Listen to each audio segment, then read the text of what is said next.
May hanggang bukas na lang si Atong Ang para isuko ang mga armas niya at ng kanyang security, kabilang ang ilang matataas na kalibre tulad ng M16. Binabantayan na rin ang mga pulis na umano'y tumutulong kay Ang, kabilang ang ilang senior police officer at ilang nasa serbisyo pa. Nakatutok si Marisol Abdurrahman.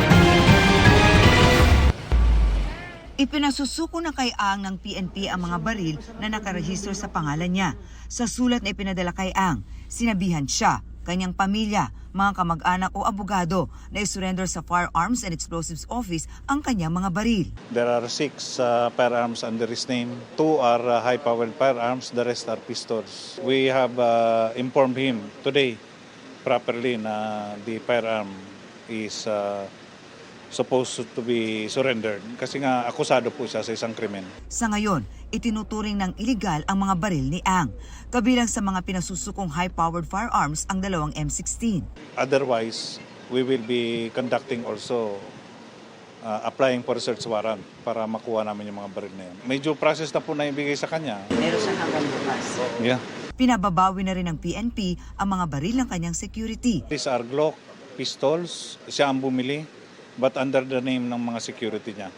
And we have also asked the CSG to revoke it. Ayon sa pulisya, hamon ng pag-aresto kay Ang, lalo't kabilang sa mga tumutulong umano sa kanya ay mga kabaro nila na hindi basta-basta ang mga pulis. Tumutulong.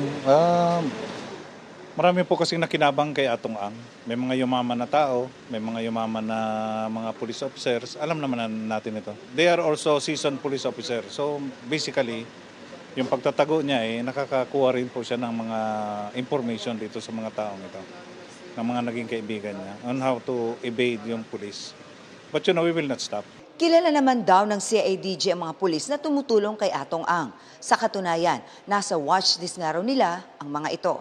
Does it involve a two-star general? Some of them are senior officers. But not in the service anymore. Some of them are in the service, some are not.